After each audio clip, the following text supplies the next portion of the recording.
अस्सलामुअलैकुम। तो आज जो है वो ऑर्बिटल वेलोसिटी पढ़ेंगे। ऑर्बिटल वेलोसिटी की डेफिनेशन और इसके बारे में अच्छी तरह से समझेंगे, ठीक है।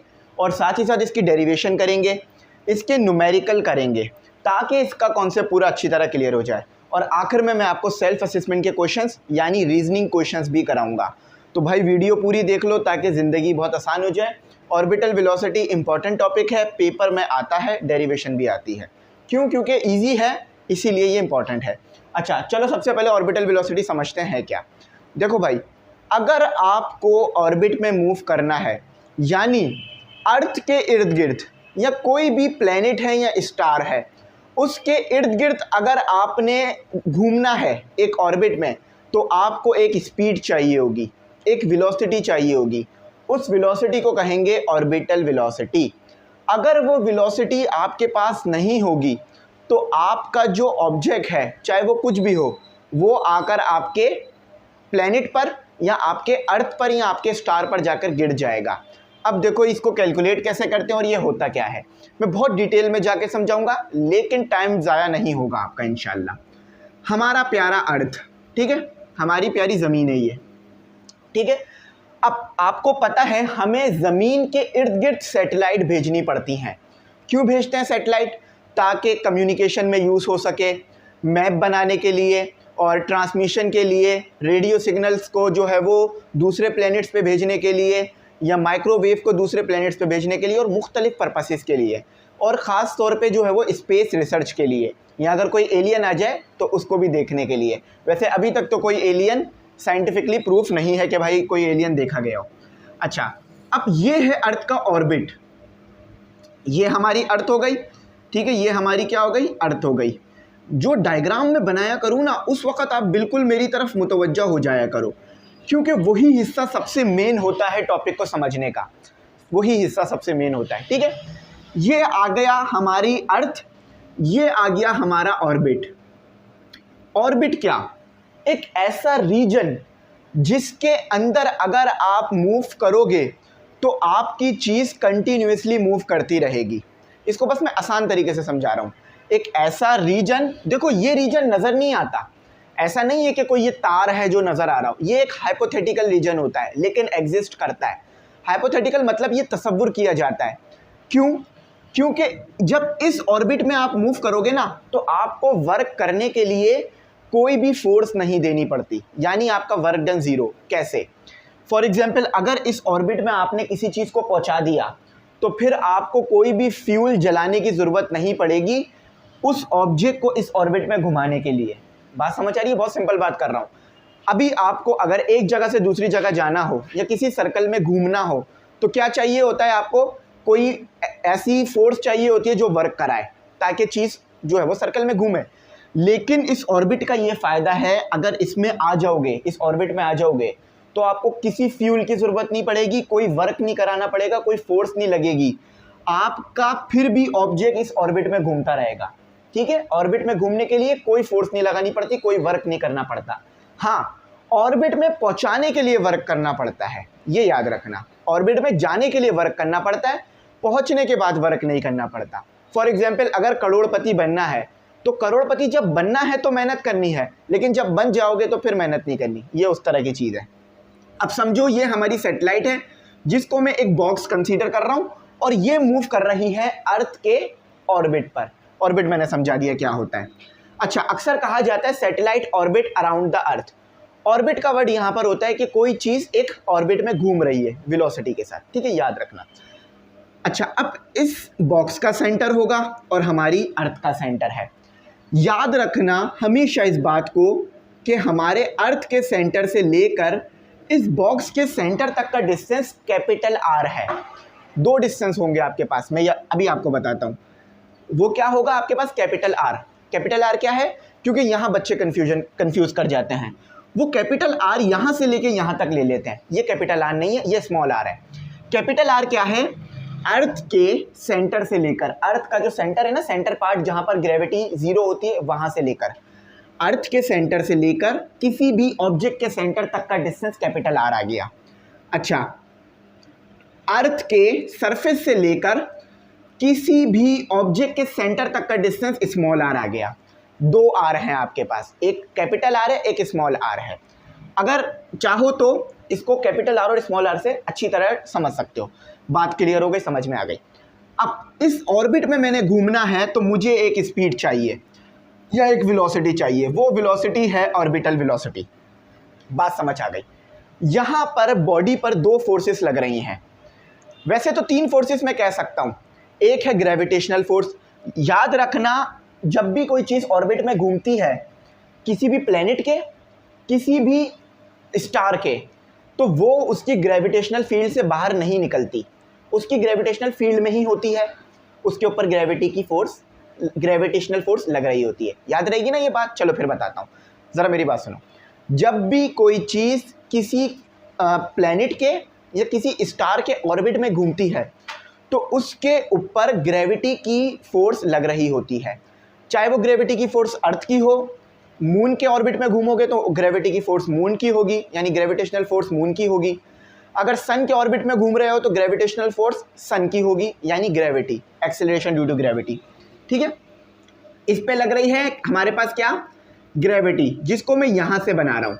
ग्रेविटी लग रही है यानी ग्रेविटेशनल एक्सेलरेशन, जो कि फोर्स की वजह से होगी ना। तो यहाँ पे लिख देता हूँ F G. What is F G? यहाँ लिख रहा हूँ ग्रेविटेशनल। आप लोगों को पढ़ाने की बरकत से मेरी स्पेलिंग्स जो गलत हुआ करती थी ना वो ठीक हो गई हैं। Gravitational force. तो जो लोग सिर्फ अपने लिए काम करते हैं तो भाई वो ज़्यादा आगे नहीं बढ़ते, वो सिर्फ उतना ही आगे बढ़ते हैं जितना उनकी सोच होती है। लेकिन जो दूसरों के लिए काम करते हैं वो उन सोच वालों से भी आगे बढ़ जाते हैं जो दूसरों के लिए काम नहीं करते। तो ये हो गई ग्रेविटेशनल फोर्स। अच्छा, एक और फोर्स लग रही है। मैंने तीन फोर्स का जिक्र किया ना, एक फोर्स तो मैंने बता दी। एक और फोर्स लग रही है जो कि है, और ये दोनों फोर्सेस इस बॉक्स पे ही लग रही हैं, लेकिन मैं नीचे इसलिए बना रहा हूँ ताकि वो रेडियस के साथ मिक्स ना हो जाए। दूसरी फोर्स हमारे पास लग रही है सेंट्रीफ्यूगल फोर्स, जिसको मैं एफ प्राइम लिख रहा हूँ। यहाँ पर देखो, सेंट्रीफ्यूगल फोर्स। अब अनफॉर्चुनेटली आपने सेंट्रीफ्यूगल फोर्स नहीं पढ़ी। वैसे तो ये इस चैप्टर में शामिल होती थी, लेकिन अभी नहीं पढ़ाई गई आपको। लेकिन मैंने बता दिया था कि सेंट्रीफ्यूगल फोर्स क्या होती है, कि अगर किसी बॉडी के पास सेंट्रीपिटल फोर्स है तो उसके अपोजिंग लगने वाली फोर्स सेंट्रीफ्यूगल है।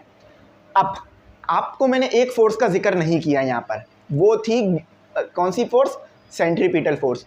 भाई तो कुछ सर्कल में घूम रहा है ना, जब भी कोई चीज़ सर्कल में घूमेगी, अगर सेंट्रीपिटल फोर्स नहीं है तो वो चीज़ घूम ही नहीं सकती। तो सेंट्रीपिटल फोर्स कौन सी हुई? अब ये ए लग रहा होगा आपको, है ना, लेकिन ये मैंने जी लिखा था। ये मैंने जी लिखा था, जगह कम होने की वजह से ना ये थोड़ा ए टाइप बना है। मैं यहाँ पर लिख देता हूँ इसे, ये जी है, एफ जी है और ये एफ प्राइम है। तो सेंट्रीपिटल फोर्स हमारे पास ग्रेविटेशनल फोर्स ही है यहाँ पर। कैसी बात क्लियर हुई है ना? देखो भाई, दो तरीके से पहचान सकते हो। एक तो सेंट्रीपिटल फोर्स किस तरफ होती है? टुवर्ड द सेंटर, और हमने प्रूफ कर लिया था कैसे, कि ये नॉर्मल का हॉरिजॉन्टल कंपोनेंट होती है ना। चलो बात याद आ गई। तो मैं ऐसे ले रहा हूँ क्योंकि मुझे पता है आपको बात समझ आ रही होगी। तो देखो यहाँ पर हमारे पास किस तरफ हो गई? सेंट्रीपिटल फोर्स वही है जो ग्रेविटेशनल फोर्स है। हो सकता है ना भाई, मेरा नाम फैज़ है, मेरे को अगर कोई रहमान कह के बुला ले तो मेरा नाम रहमान भी है, क्योंकि मेरा नाम पूरा फैज़ुर रहमान है। तो इसी तरह से यहाँ पर जो सेंट्रीपिटल फोर्स है वही आपके पास ग्रेविटेशनल फोर्स है, यानी दोनों बराबर हैं, एक चीज़ ही दूसरी चीज़ को ला रही है। तो अब मैं उम्मीद करता हूँ यहाँ पर आपको बात क्लियर हो गई होगी। ये क्या है आपके पास? Centripetal force. ठीक है, चलो बात क्लियर हो गई। डेरिवेशन की तरफ तेज़ी से जा रहे हैं हम। सब कुछ मैंने बता दिया कि क्या कहाँ पर है, क्या चीज़ क्या है। और ऑर्बिटल वेलोसिटी की अब डेफिनेशन देख लो। Orbital velocity is the speed required to reach, इस वर्ड को अंडरलाइन मारो, हाईलाइट करो, जो करना है करो। अचीव, सॉरी रीच बोल दिया मैंने, अचीव। अचीव से क्या मुराद है? पाना, हासिल करना। अगर ये वेलोसिटी होगी तो हमारा ऑब्जेक्ट हासिल करेगा ऑर्बिट को, यानी ऑर्बिट में मूव करता रहेगा। देखो, ऑर्बिट में पहुंचाने के लिए एक और अलग वेलोसिटी देनी है, ऑर्बिट में घुमाने के लिए अलग वेलोसिटी देनी है। याद रखना, ऑर्बिट अराउंड अ हेवनली या हैवीली बॉडी। हैवीली बॉडी से क्या मुराद है? आपका अर्थ बहुत वजनी होता है ना, बहुत वजनी से तो बहुत ही छोटा लफ्ज़ है, वजनी मेगा जो है बहुत भारी चीज़ है ये कोई आपकी अर्थ। अब अर्थ पे रखी हुई चीज़ें इतनी भारी होती हैं कि मशीनों से नहीं उठती, तो फिर अर्थ कितना भारी होगा आपका। लेकिन इसकी वैल्यू आपको पता है, न्यूटन के ग्रेविटेशनल फॉर्मूले की वजह से इसकी वैल्यू आपके पास आ चुकी है। अभी वो मैं डिस्क्लोज करूंगा आखिर में, लेकिन अगर आपको याद है तो कमेंट सेक्शन का जल्दी से इस्तेमाल करो, उस वैल्यू को लिख दो। अच्छा, हेवनली बॉडी हो गया, सच एज जैसे कि कोई प्लैनेट और स्टार हो सकता है। मुझे प्लैनेट और स्टार के दरमियान फ़र्क बता दो, मुझे प्लैनेट और स्टार के दरमियान फ़र्क बता दो, ठीक है, बस ये मैं आप पे डाल रहा हूँ चीज़। अच्छा, अब हम शुरू करते हैं डेरिवेशन। ये थोड़ी सी स्पेलिंग सही कर लेते हैं, डेरिवेशन। अच्छा, कंसीडर करो कि हमारे पास जो ग्रेविटी है, मतलब हमारे पास जो सेंट्रीपिटल फोर्स है वो क्या है। कंसीडर द सेंट्रीपिटल फोर्स, ठीक है, क्योंकि या फिर इसकी वर्डिंग और अच्छी लिखना। देखो ये स्टेटमेंट में लिख लेना, ये चीज़ इसकी डेफिनेशन को स्टेटमेंट में डाल देना, या अगर चाहो तो जो मैं लिख रहा हूँ वो स्टेटमेंट में लिख लेना। अवर ऑब्जेक्ट हैव, हमारे ऑब्जेक्ट के पास है, बल्कि एक ऑब्जेक्ट है ना तो है जाएगा। अवर object has FC,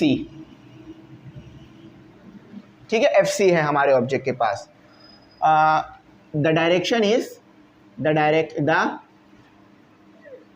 direction of FC is toward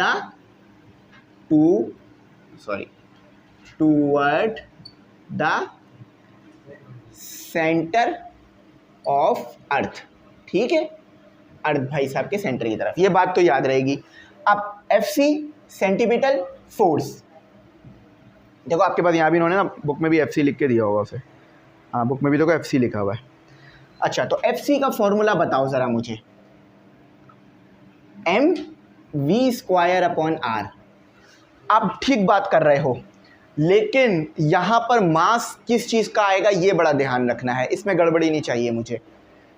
देखो बहुत ही सिंपल बात है, घूम कौन रहा है ऑर्बिट में? ऑब्जेक्ट।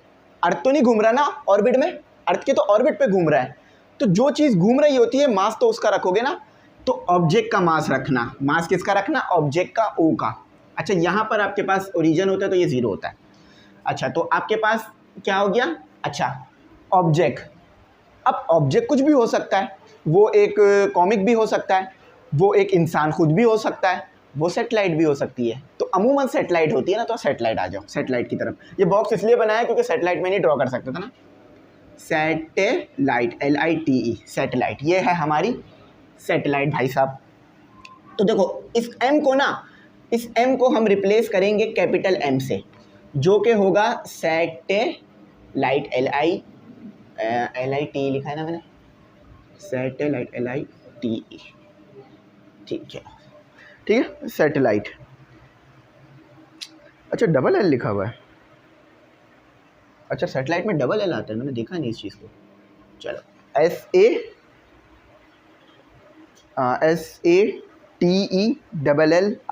सैटेलाइट, इधर भी कर लो, सैटेलाइट। चलो सैटेलाइट हो गया।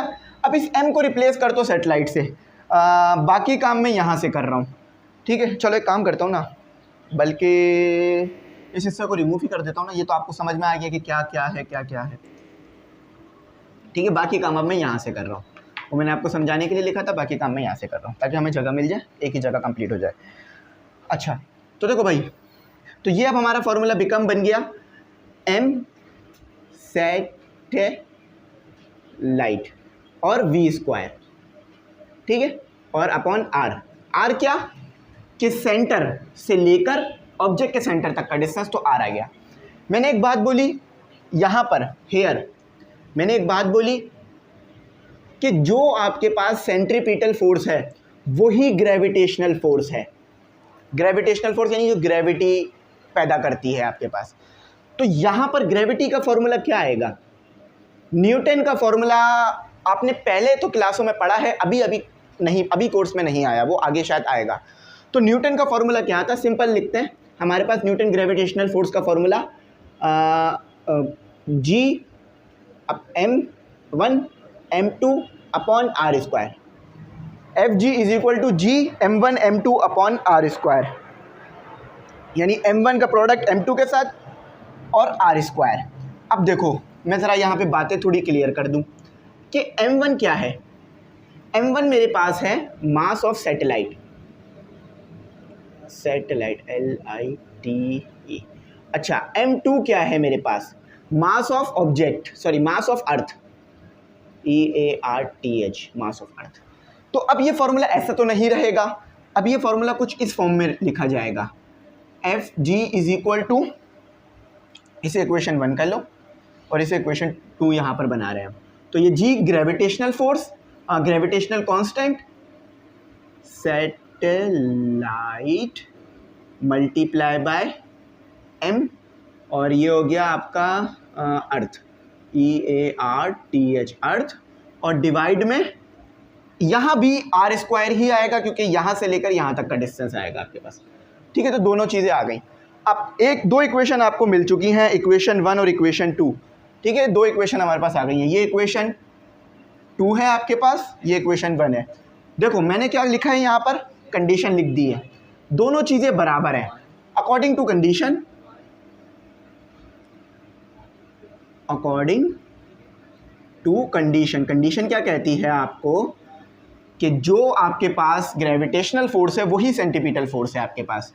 तो Gm सैटेलाइट, M अर्थ, डेरिवेशन करते हुए ये लिखने में ना बड़ा टाइम लगता है, और क्या था आपके पास, M सैटेलाइट, हाफ में लिख रहा हूँ क्योंकि फिर वो बाहर चला जाएगा, SATE लिख रहा हूँ बस, और V² अपॉन R। अच्छा, M satellite cancel by M satellite. देखो वहाँ भी M सैटेलाइट है, यहाँ भी M सैटेलाइट है, तो इसको यहाँ पे लाओगे तो एक दूसरे को कैंसिल करेंगे, एक 2R एक R को कैंसिल करेगा, तो आपके पास क्या बच जाएगा, V², पहले लिख देता हूँ, equal to G mass of Earth, Earth का E हमेशा बड़ा रखिएगा, ठीक है, डिवाइडेड बाय R। लेकिन ऑर्बिटल वेलोसिटी V² नहीं होती, ऑर्बिटल वेलोसिटी V² नहीं होती, ऑर्बिटल वेलोसिटी आपके पास होती है सिर्फ V। तो taking square root both side, तो ये स्क्वायर से कैंसिल। अच्छा, अब बुक में ऐसा नहीं है फॉर्मूला, बुक में ऐसा नहीं है फॉर्मूला, बुक में थोड़ा सा तब्दील है, लेकिन हम रट तो नहीं रहे हैं ना, हम समझ रहे हैं। अब उन्होंने उसे कहा है सेंट्रल, उन्होंने कहा है सेंट्रल, तो देखो सेंट्रल से मुराद हमारा वही है अर्थ, अर्थ ही है और कुछ नहीं है। तो यहाँ चाहे तो आप ऐसे भी लिख सकते हो इसी फॉर्मूले को। अच्छा, एक और बात, ये चीज़ आएगी, ठीक है, क्योंकि ये तो स्क्वायर रूट कैंसिल नहीं हो रहा ना, तो आप लिख सकते हो Gm सेंट्रल और ये R, ये आपका फॉर्मूला है ऑर्बिटल वेलोसिटी का। ज़िंदगी भर मैं उम्मीद करता हूँ नहीं भूलोगे। अब ऑर्बिटल वेलोसिटी का टाइम पीरियड का फॉर्मूला भी यहाँ पर आपको ड्राइव करके बताया गया, उसे भी देख लेते हैं। अच्छा, अब कुछ कांस्टेंट्स की तरफ आ जाते हैं, कुछ कांस्टेंट हमारे पास होते हैं। मैं आगे काम यहाँ से कर रहा हूँ, ठीक है, रिमूव नहीं कर रहा हूँ अपना, यहाँ से कर रहा हूँ, क्योंकि आगे न्यूमेरिकल सॉल्व करने के लिए ये बात आपको पता होनी चाहिए, ठीक है, ये बात आपको पता होनी चाहिए। तो यहाँ से हमने काम स्टार्ट किया था पूरा, हम वहाँ से अब यहाँ दोबारा आए हैं। ये G जो है ये क्या है, ग्रेविटेशनल कांस्टेंट, मैं लिख देता हूँ, ठीक है, ग्रेविटेशनल कांस्टेंट। अगर किसी बच्चे को ये ग्रेविटेशनल कांस्टेंट नहीं पता क्या है, तो मेरा उसको सजेशन रहेगी, ये थोड़ा मैंने लिखा सही है लेकिन वो थोड़ा टेढ़ा हो गया ना, इसलिए मैं सीधा लिखता हूँ, ग्रेविटेशनल कांस्टेंट। अच्छा, अब जिस बच्चे को ये नहीं पता कि ग्रेविटेशनल कांस्टेंट क्या है, उसकी कोई गलती नहीं है, ठीक है। अब एक गलती तो है कि आपने शायद 9 में नहीं पढ़ा, लेकिन चलो कोई बात नहीं, अभी ये फिर आपके पास फर्स्ट ईयर में आगे आएगा तो वहाँ देख लेना, क्योंकि ये बहुत छोटी मोटी चीज़ नहीं है, बड़ी चीज़ है। लेकिन कांस्टेंट है तो इसकी वैल्यू भी फिर एक कांस्टेंट ही रहेगी, इसकी वैल्यू हमेशा कांस्टेंट रहेगी, ये यूनिवर्सल कांस्टेंट है। यूनिवर्सल कांस्टेंट वो जो हमेशा कांस्टेंट है, हर जगह कांस्टेंट है। तो 6.63 मल्टीप्लाई 10 की पावर 11, इसी फॉर्मूले से इसका यूनिट निकलता है, ठीक है। देखो यहाँ पर क्या है, न्यूटन, तो यहाँ आ गया न्यूटन। m कहाँ चला, r कहाँ चला जाएगा, यहाँ चला जाएगा, तो मीटर का स्क्वायर, ये भी m ये भी m है, तो दोनों मास ना, तो kg का स्क्वायर, लेकिन डिवाइड में आके तो ये इसका यूनिट मिल गया आपको। अब कभी यूनिट नहीं भूलना इसका, अच्छा, मास ऑफ अर्थ, हमारी अर्थ का क्या मास है? हमारी अर्थ का मास है 6.6 मल्टीप्लाइड नहीं बल्कि 6 मल्टीप्लाई, अच्छा बुक में ऐसे लिखा हुआ है, मैं लिख देता हूँ 5.93 है ना, बुक में ये लिखा हुआ है, बुक वाला लिखता हूँ ताकि फिर मैं आपको समझा दूँ कि मैं क्या कर रहा हूँ यहाँ पर। अच्छा, बुक में लिखा है 5.98 मल्टीप्लाई 10 की पावर 6 नहीं 6 नहीं 24 kg, ये इसका मास है। अच्छा, ये ऑलमोस्ट तो 6 है, तो इसको पूरे को यहाँ से हटाकर आप 6 भी लिख सकते हो, कोई आपके नंबर नहीं कटेंगे, कोई आपको कोई गलत नहीं बोलेगा, आपने बिल्कुल सही काम करा। ठीक है, मेरी बात समझे ना आप, ये बिल्कुल सही काम करा आपने। ये चीज़ें आपको पता चल गई, मैं उम्मीद करता हूँ ज़िंदगी भर अब आपने ये डेरिवेशन तो नहीं भूलनी ना ज़िंदगी भर। अच्छा, अब चलो थोड़ा आगे पढ़ते हैं, आगे बढ़ते हैं। अच्छा, मैंने आपको शुरू में ही बता दिया था कि आर क्या है, यहाँ पे इन्होंने लिख दिया है, this mean that all satellite whether their mass will travel at the same speed we in a particular orbit radius. ठीक है, तो वो किसी भी मतलब सरफेस से लेकर यहाँ तक का डिस्टेंस एक रेडियस है। ठीक है, इसको भी वो रेडियस कह रहे हैं, लेकिन ये वाला रेडियस नहीं है, कैपिटल आर वाला रेडियस नहीं है। ठीक है, तो ये बात यहाँ पर क्लियर हो गई है। अब हम आगे चल सकते हैं। हाँ, अब हम चलेंगे टाइम पीरियड की तरफ। ठीक है, ये बातें सब आपको समझ में आ गई, आपने बस ये चीज़ याद रखनी है, आपने बस ये चीज़ याद रखनी है, आपका टाइम पीरियड आ जाएगा। ऑर्बिटल स्पीड का या ऑर्बिटल वेलोसिटी की हमने डेरिवेशन कर ली है, और वेलोसिटी और रेडियस इसको मैं समझा चुका हूँ, लेकिन थोड़ा वर्डिंग से पढ़ देता हूँ ताकि आपको बात याद आ जाए। अच्छा, यहाँ कहते हैं न्यूटन्स लॉ के ऊपर बात करते हैं। देखो, मैंने न्यूटन्स का लॉ यूज़ किया ना, ये इसको क्या कहते हैं? Newton law of gravitational force. ठीक है, इसका पूरा नाम ये है, मैं सिर्फ ग्रेविटेशनल फोर्स बोल रहा हूँ, लेकिन ये न्यूटन ने ही ड्राइव करके दिया है हमें, जो चैप्टर नंबर 6 में पहले पढ़ाया जाता था, आगे होगा ये आपके पास। अच्छा, तो याद रखना, न्यूटन के जो लॉस हैं ना, वो सिर्फ इस ज़मीन पे नहीं लग रहे होते हैं, बल्कि स्पेस में भी लग रहे होते हैं। फॉर एग्जांपल, अगर कोई चीज़ ऑर्बिट में घूमे, यानी अगर कोई चीज़ सर्कल में घूमे, तो उसके पास फोर्स होगी, फोर्स हमें किसने दी? न्यूटन ने। लेकिन अगर कोई चीज़ अर्थ के ऑर्बिट पे घूमे, तो उस पर भी फोर्स लग रही होगी। वो फोर्स कौन दे रहा है हमें निकाल के? न्यूटन निकाल के दे रहा है। ठीक है, बाकी मैंने चीज़ें आपको बता दी, रेडियस मैंने आपको बता दिया, सब कुछ मैंने बता दिया। अगर इसकी वर्डिंग चाहो ना पढ़ लो, तो बिल्कुल आप बोलोगे हाँ यही बात तो इन्होंने सर ने बताई ना, हमें यही बात बताई है। अच्छा, अब ये सबसे इंपॉर्टेंट चीज़ मेरे पास है कि टाइम पीरियड पे मैं बात करूं और टाइम पीरियड आपको निकाल के दिखाऊं। अच्छा, यहाँ से मैं पूरा रिमूव करूँगा ताकि मैं आपके लिए टाइम पीरियड पे काम कर सकूं। असल में इस वीडियो में ना हम सिर्फ एक टॉपिक पे नहीं पढ़ रहे हैं, हम 2-3 टॉपिक को कवर कर रहे हैं। इसको मैं लिखे रहने देता हूँ क्योंकि अभी इसकी ज़रूरत पड़ेगी आपको। ठीक है, अच्छा चलो, ये रिमूव हो गया ना हमारा। अब आगे चलते हैं, इसको यहाँ रख देते हैं, इसको रख दिया मैंने, इसको थोड़ा सा हाथ की मदद से रिमूव कर दिया। अच्छा, अब देखो, मुझे कहा जा रहा है टाइम पीरियड। टाइम पीरियड पता है ना क्या होता है? मैं बता देता हूँ। Time period and orbital radius, orbital radius.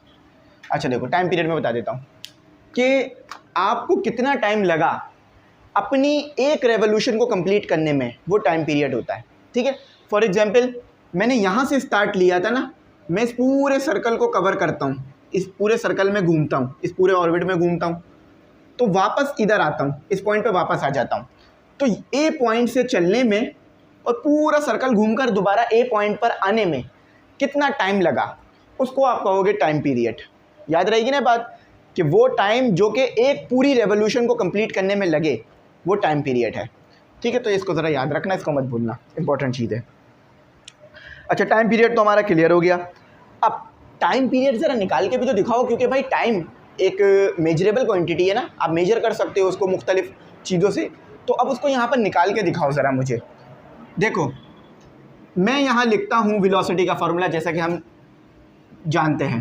Hair we use the velocity formula, here we use the velocity formula. अब वेलोसिटी का फार्मूला सब बच्चों को पता है क्या होता है, v is equal to S upon T, यही होता है ना।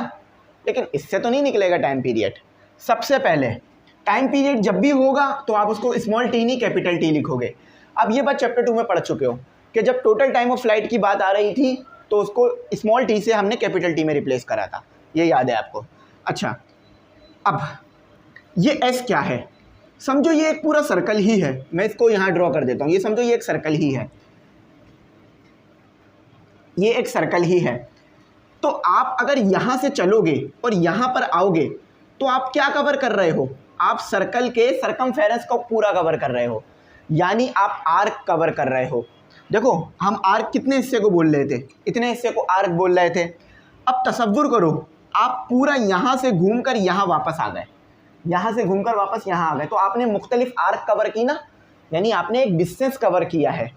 देखो ना, यहाँ से चले, यहाँ से चले, यहाँ भी चले, ये ऑर्बिट है, याद रखना। अगर समझ नहीं आ रहा तो मैं यहाँ बता देता हूँ, मैंने वहाँ से उठा के यहाँ बना लिया ताकि आसान हो जाए। ये ऑर्बिट है, ये ऑर्बिट है और ये ऑर्बिट है। ये क्या है आपके पास, सर्कल का सरकमफेरेंस है ना। तो सर्कल का सरकमफेरेंस तो बेसिकली एक आर्क है। देखो आर्क लेंथ एक आप छोटे से हिस्से को बोलते हो, लेकिन ये पूरा एक सरकमफेरेंस, आर्क लेंथ मिलकर सरकमफेरेंस ही बनाती है। तो अगर आप आर्क लेंथ कवर कर रहे हो ना, तो इसका मतलब है आप सर्कल का सरकमफेरेंस ही कवर कर रहे होते हो। तो मैं क्या लिख सकता हूँ, आर्क लेंथ का formula S is equal to R theta. Where is theta, 2 pi. हम यहाँ पर पूरे रेवोल्यूशन की बात कर रहे हैं, तो एक रेवोल्यूशन कब कंप्लीट होता है, आर्क लेंथ का फॉर्मूला लिख दिया S is equal to R theta. ये चीज़ें ना लिखी भी नहीं थी, इसलिए मैं लिखा रहा हूँ ताकि आपको बात समझ में आ जाए। अच्छा, कंप्लीट रेवोल्यूशन की बात कर रहे हैं हम, हमें पता है कि हम यहाँ से चलेंगे और वापस यहाँ पर आएंगे। तो जब कंप्लीट रेवोल्यूशन की बात करते हैं, जब हम कंप्लीट रेवोल्यूशन की बात करते हैं तो हम क्या लेते हैं, थीटा को ले लेते हैं 2 पाई, है ना, थीटा को 2 पाई ले लेते हैं ना। तो ये थीटा आपके पास 2 पाई आ गया। तो ये यहाँ पुट कर देते हैं, v इज इक्वल टू, अच्छा अब r जो है वो आपके पास स्मॉल वाला रहेगा या कैपिटल वाला, ये r स्मॉल वाला क्यों रहेगा, कैपिटल वाला क्यों नहीं होगा, क्यों, क्योंकि देखो यहाँ से ऑब्जेक्ट तक का डिस्टेंस, अर्थ के सेंटर से ऑब्जेक्ट तक का डिस्टेंस लेना है आपने, तो वो पूरा r है। क्योंकि देखो सर्कल का सेंटर तो ये है, ये दोनों ना कॉन्सेंट्रिक सर्कल हैं, मतलब अर्थ की सरफेस और हमारा ऑर्बिट ये कॉन्सेंट्रिक है, यानी एक ही सेंटर है हमारे पास। तो यहाँ से लेकर यहाँ तक का डिस्टेंस हमने लेना है, जो कि स्मॉल आर नहीं है, कैपिटल आर रहेगा।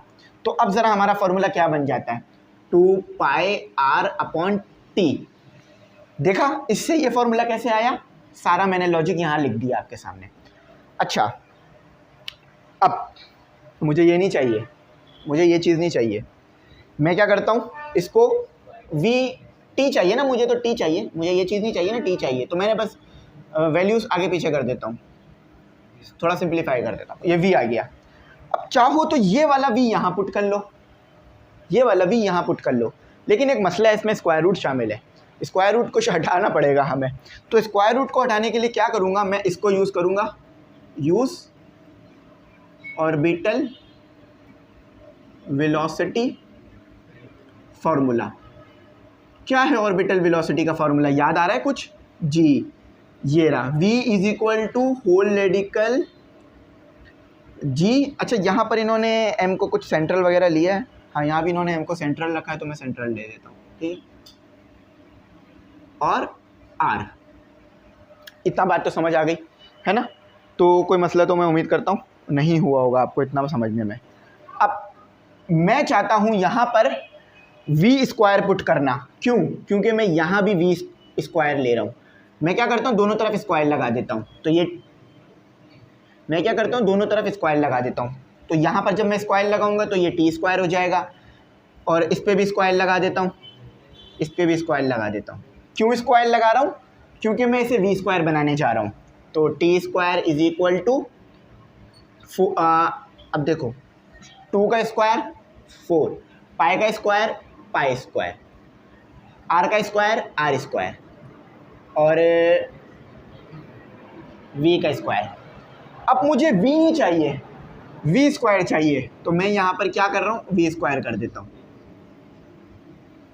तो ये हो गया, स्क्वायर से square root cancel, V square equal to G, square root के अंदर वाली वैल्यूज़ तो सेम रहेंगी क्योंकि वो स्क्वायर रूट ने उसे प्रोटेक्ट कर लिया, आर। इसको कह लो इक्वेशन 1, बात समझ आ गई। अच्छा इसको मैं रिमूव कर रहा हूँ, ये हमारे पार्ट का हिस्सा नहीं है। Put v square in equation 1, तो 2 डेरिवेशन करी है इसमें हमने, ठीक है। याद रखना ये टाइम पीरियड अलग निकाला है और ऑर्बिटल वेलोसिटी अलग निकाली है। तो ये हो गया T square equal to G M central upon V square की जगह थोड़ी सी हमसे मिस्टेक हो रही है, पहले तो टी आ गया और फिर 4 पाई स्क्वायर और आर स्क्वायर आ गया। अच्छा अब वी स्क्वायर की जगह, यहाँ भी वी स्क्वायर है तो वी स्क्वायर की जगह ये पूरी चीज़ आ जाएगी, जी एम सेंट्रल और आर। देखो अब ये चीज़ रेसिप्रोकल हो जाएगी, क्योंकि हम कभी भी ऐसे नहीं छोड़ते इक्वेशन को, मुश्किल नहीं करते हैं, रेसिप्रोकल कर लेते हैं। तो ये मल्टी रेसिप्रोकल होकर क्या हो जाएगी आपके पास, आर ऊपर आ जाएगा। रेसिप्रोकल होता है तो क्या होता है, डिनोमिनेटर ऊपर आ जाता है, न्यूमिनेटर नीचे रह जाता है। जी एम सेंट्रल, तो आर स्क्वायर से मल्टीप्लाई हो गया आर क्यूब हो जाएगा। 4 पाई आर स्क्वायर, आर क्यूब हो गया स्क्वायर से, और ये पाई स्क्वायर यहाँ हमने पाई स्क्वायर नहीं लगाया, पाई पे स्क्वायर लगाना, ठीक है। तो उसके बाद आपके पास आ गया जी एम सेंट्रल, तो ये आपका बुक जैसा बनाने के लिए मैंने किया है, वैसे तो टी पे स्क्वायर नहीं रखा जाता, ठीक है, लेकिन कोई मसला नहीं है, जो भी आंसर आएगा ना उसका फिर आखिर में स्क्वायर रूट ले लेना, तो वो टी की वैल्यू आ जाएगी, टी स्क्वायर की नहीं रहेगी। तो ये आपकी इसकी छोटी सी डेरिवेशन थी जो कि मैंने आपके सामने डिटेल में करी है। उम्मीद करता हूँ बात अच्छी समझ में आ गई होगी, लेकिन वीडियो ख़त्म नहीं हो रही, थोड़ा सा वेट करो। अच्छा सबसे पहले मैं बता दूँ टी क्या है, वो टाइम जो आपको ए से चलकर ए पर दोबारा आने में लगेगा। 4 एक कांस्टेंट है, पाई आपके पास आपको पता है ये भी कांस्टेंट है 3.142। आर आपके पास क्या है, सेंटर से लेकर ए तक का डिस्टेंस है। जी ग्रेविटेशनल कांस्टेंट, ये भी कांस्टेंट है 6.63 मल्टीप्लाई 10 की पावर -11 न्यूटन मीटर पर केजी स्क्वायर। और मास ऑफ अर्थ वो भी आपको पता है, या मास ऑफ सेंट्रल, उसमें कुछ भी हो सकता है, लेकिन मैं अर्थ रख के देख लेता हूँ। तो 6 मल्टीप्लाई 10 की पावर 24 kg, सब कांस्टेंट आपको पता है। बस चाहिए तो बस ये एक आर की वैल्यू चाहिए, और ये भी कांस्टेंट है। मज़े की बात, ये पूरी इक्वेशन ही कांस्टेंट है, तो ये पूरी इक्वेशन ही कांस्टेंट पे बेस करती है। रेडियस ऑफ, सिर्फ मसला ये करता है कि यहाँ से लेकर यहाँ तक का डिस्टेंस तो आपको पता है, जो कि आपके पास आर प्राइम कह लो, लेकिन ये वाला आर फिर उसके अंदर ऐड होता है ना, तो फिर ये पूरा आर बनता है। अब मैं ज़्यादा डिटेल में नहीं जा रहा, लेकिन टाइम मिलेगा तो समझाऊंगा, क्योंकि अभी न्यूमेरिकल भी देना है ना आपको, और वो भी कराना है ना, इसलिए। बल्कि ये गलत रिमूव कर दिया, वो वाला हिस्सा रिमूव कर देते हैं, चलो खैर है। तो अब न्यूमेरिकल करते हैं, ठीक है, न्यूमेरिकल करते हैं, लेकिन पहले सेल्फ असेसमेंट देख लो, क्योंकि सेल्फ असेसमेंट हमारे पहले आ रहा है। चलो सेल्फ असेसमेंट करते हैं पहले। अच्छा सेल्फ असेसमेंट में 2 क्वेश्चन है, मैं दोनों के आंसर दे देता हूँ आपको। तो सेल्फ असेसमेंट लिख लो, SELF, सेल्फ असेसमेंट। कहते हैं what factors influence the orbital velocity of an object around a celestial body. Celestial body यानी जैसे कि अर्थ, स्टार, इस तरह की बॉडीज़ को हेवनली बॉडी या सेलेस्टियल बॉडी भी कहा जाता है। सच एज अ प्लैनेट और अ स्टार, खुद ही कह दिया उन्होंने। तो कहते हैं कि कौन सी ऐसी चीज़ है या कौन सा ऐसा फैक्टर है जो कि हमारे पास ऑर्बिटल वेलोसिटी को इफ़ेक्ट करेगा, वो जो कि अर्थ के इर्द गिर्द घूम रही होगी बॉडी। तो चलो देख लेते हैं इसका क्या जवाब है। मैंने पहले ही लिख के रख लिया आपके पास, आपके लिए शॉर्ट आंसर दिया है मैंने, क्योंकि रीजनिंग टाइप क्वेश्चन है, लंबा छोड़ा इसका आंसर नहीं देना। तो इसका जवाब है आपके पास, the orbital velocity of an object around a celestial body is influenced by the mass of a celestial body and the distance between the object and the centre of the body. देख लो इसी चीज़ की बात हो रही है। अगर मास ज़्यादा होगा तो ऑर्बिटल वेलोसिटी पे फ़र्क पड़ेगा, मास ज़्यादा होगा तो ऑर्बिटल वेलोसिटी पे, रेडियस ज़्यादा होगा तो ऑर्बिटल वेलोसिटी पे फ़र्क पड़ेगा। ये जी तो हमेशा ही कांस्टेंट रहेगा। दूसरा सवाल, compare the orbital velocity of a satellite around Earth. एक सैटेलाइट है, पहले वो अर्थ के ऑर्बिट में घूमती है, एंड मून, और फिर वो मून के ऑर्बिट में घूमती है। अब दोनों में अलग अलग ऑर्बिटल वेलोसिटी आ रही होगी, उन दोनों को कंपेयर करके बताओ कि उसमें क्या जो है वो कंपैरिजन आ रहा है। तो अर्थ के इर्द गिर्द जो बॉडी घूमेगी वहाँ पर ऑर्बिटल वेलोसिटी ज़्यादा होगी क्योंकि अर्थ की ग्रेविटी ज़्यादा है, और जो बॉडी मून के इर्द गिर्द घूमेगी उधर ऑर्बिटल वेलोसिटी कम होगी क्योंकि मून की ग्रेविटी अर्थ से कम है। तो the orbital velocity of a satellite around Earth is higher than around moon due to Earth greater mass, या अर्थ की ग्रेविटी भी ज़्यादा है, resulting in stronger gravitational pull. तो ये भी देख लो उन्होंने कह दिया है, मास भी ज़्यादा और ग्रेविटी भी ज़्यादा है, अर्थ बड़ा है हमारा मास में और ग्रेविटी में। बस अब एक छोटा सा न्यूमेरिकल करते हैं, ठीक है। टाइम ज़्यादा लग गया है, मैं मानता हूँ 35 मिनट निकल गए हैं, लेकिन देखो भाई बात भी तो अच्छी समझानी थी ना, अब सारी बातें भी तो आपको बोलनी थी। न्यूमेरिकल ग्रुप में ज़रूर ऐड होइएगा आप लोग, ठीक है। न्यूमेरिकल और न्यूमेरिकल की एग्जांपल देख लो 4.5, वर्क एग्जांपल 4.5 है हमारे पास। गिवन डेटा देखो क्या दिया हुआ है, तो गिवन डेटा ये आ गया आपके पास, और टू फाइंड क्या करना है ये भी देख लेते हैं।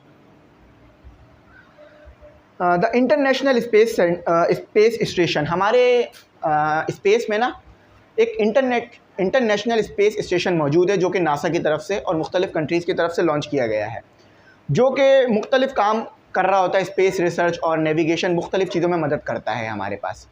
तो उससे रिलेटेड ये न्यूमेरिकल है जो कि बड़ा इंटरेस्टिंग है। अच्छा, ऑर्बिट एट एन एल्टीट्यूड, अच्छा यहाँ पर वो कहते हैं कि वो एक ख़ास एल्टीट्यूड पे ऑर्बिट कर रहा है। मैंने कहा था ना ऑर्बिट का मतलब भी यही होता है कि अर्थ के ऑर्बिट में घूमना, ठीक है, तो इसका मतलब भी वही है। तो वो एल्टीट्यूड कितना है, यानी अर्थ के सरफेस से कितना दूर है वो जो चीज़ घूम रही है, तो इसको हम लिखेंगे आर से। आर इसमें है हमारे पास 400 किलोमीटर। अच्छा ये देखना, ये किलोमीटर है, इतना दूर है 400 किलोमीटर। समझ लो कराची से लेकर हैदराबाद तक के डिस्टेंस का डबल भी नहीं, थोड़ा और ज़्यादा कर लो, क्योंकि यहाँ से वहाँ तक का 1800 किलोमीटर है ना हैदराबाद तक। Above the surface of the earth के सरफेस पे घूम रहा है। What is the space station orbital velocity, space station की ऑर्बिटल वेलोसिटी क्या होगी, यही वाला फॉर्मूला यूज़ होगा विदाउट स्क्वायर। अच्छा सबसे पहले तो देखो ये मसला क्या है, मैंने कहा था ना ये आपको इन्होंने अर्थ के सरफेस से डिस्टेंस दिया हुआ है।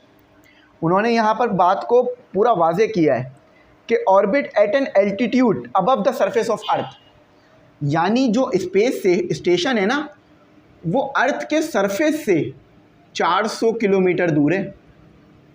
ये समझ लो ये स्पेस स्टेशन है, तो 400 किलोमीटर दूर है। व्हाट अबाउट दिस डिस्टेंस, इस डिस्टेंस का क्या हुआ, तो ये आप शामिल करोगे, यानी यहाँ से लेकर यहाँ तक का डिस्टेंस आपके पास आर होगा।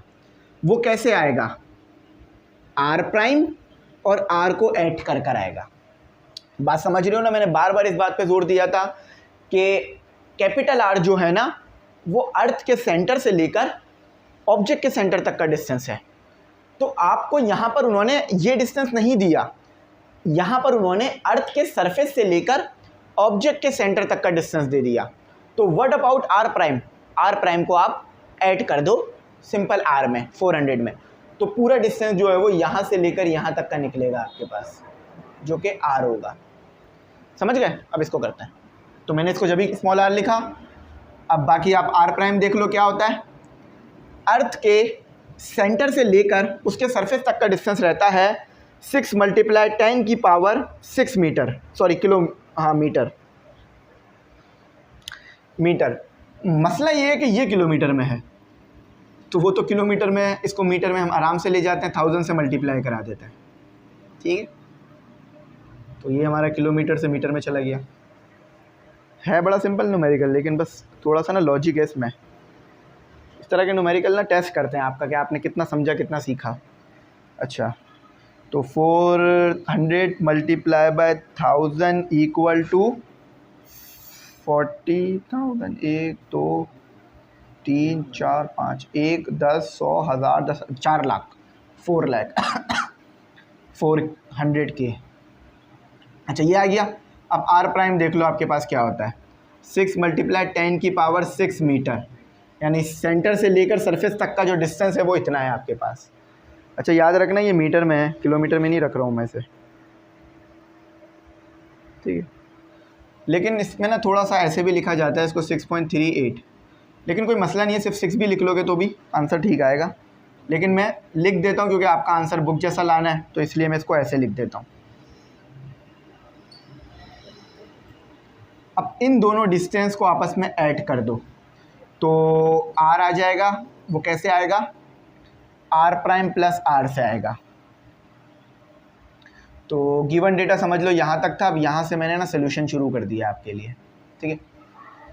तो r प्राइम कितना है मेरे पास? 6.38 मल्टीप्लाई एक्सपोनेंट 6 और 4 0 0 0 0 0 1 2 3 4 5 1 2 3 4 5, ठीक है। चलो अब देखो टोटल r कितना आ रहा है हमारे पास, वो देख लेते हैं।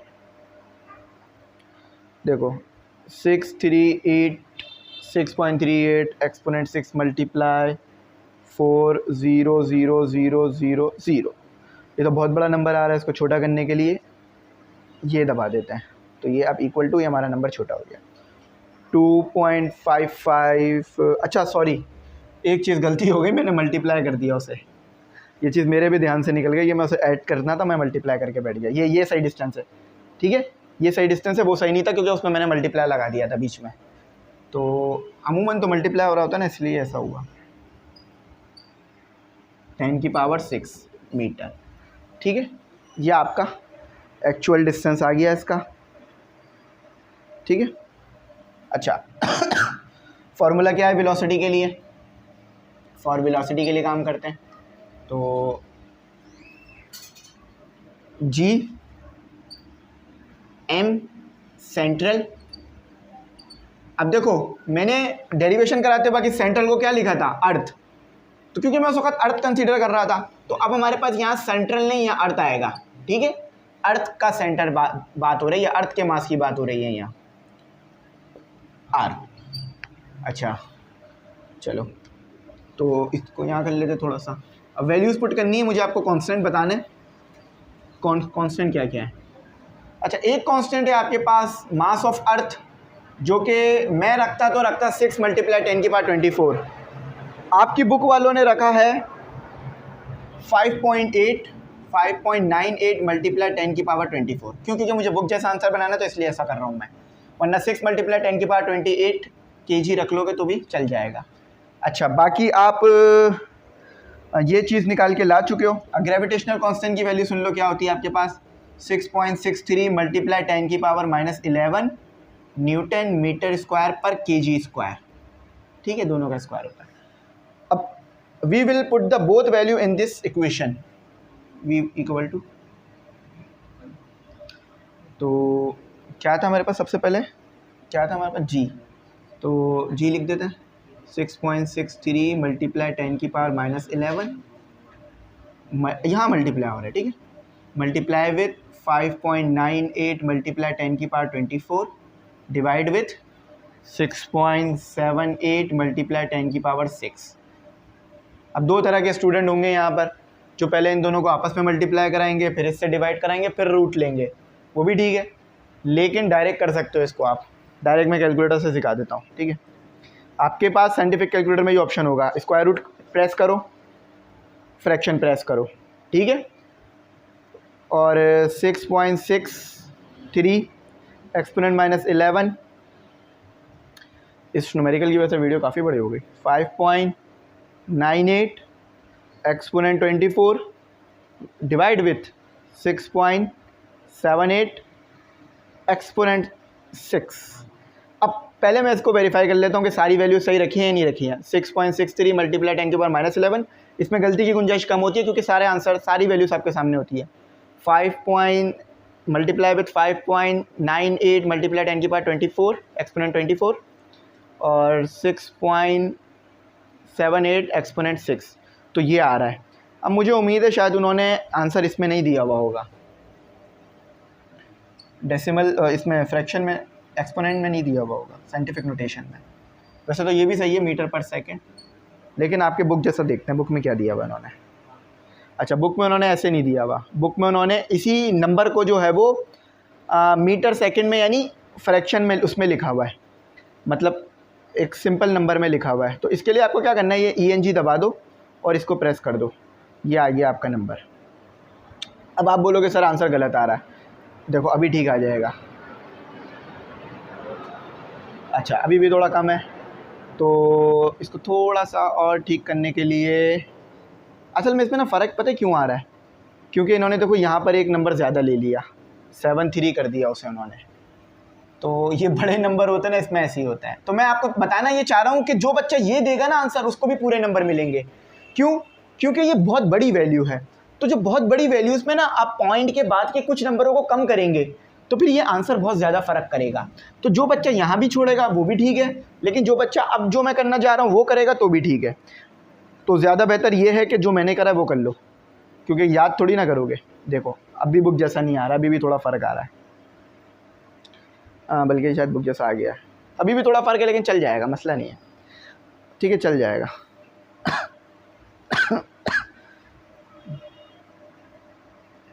हाँ इसको भी ठीक कर देते हैं, 5.98। तो देखो अब बुक जैसा करीब करीब आ गया, ये राउंड ऑफ कर दिया इन्होंने। चलो इसको रिमूव कर रहा हूँ, इसको हटा रहा हूँ मैं, बुक जैसा जो है वही लिख रहा हूँ।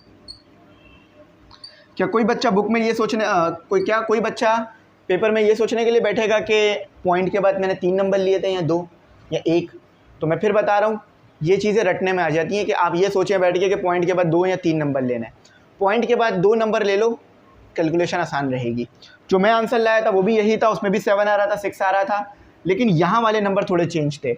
उसकी वजह यह है कि मैंने यहाँ पर 7 नहीं लिया था और यहाँ पर 6 करा था, लेकिन अब जैसे मैंने कराया था वैसे भी रखना तो कोई मसला नहीं होगा। ये आपको लॉजिक पता चल जाता है ना कि क्या हो रहा है। 7 6 अभी भी बुक जैसा नहीं आया। अब आपको पता होगा कैसे राउंड ऑफ कर सकते हैं हम। 7 का एक कैरी आगे दे दो 8 का एक कैरी आगे दे दो 2, तो 7 मीटर पर सेकंड। ये लो अब बुक जैसा हो गया। तो जानबूझ के मैंने इस तरह से इसको सॉल्व कराया आपको, ताकि आपको जो है ना कुछ और बातें भी बता दूँ, ताकि अगर आपको मसला आएगा तो समझ में आ जाए। क्योंकि मुझे बहुत सारे बच्चे ऐसा कहते हैं कि सर बुक जैसा आना चाहिए, तो इसलिए मैं पूरी कोशिश यही रखता हूँ कि बुक जैसा आ जाए, उसके बाद जो एक्स्ट्रा बात हो वो मैं आपको बता दूँ। तो यहाँ वीडियो ख़त्म करते हैं, बहुत लंबी हो गई है वीडियो। कुछ ना समझ में आया ज़रूर पूछना, मैं गाइड करूँगा। थैंक्स फॉर वॉचिंग, अल्लाह हाफ़िज़, अपनी कीमती दुआओं में।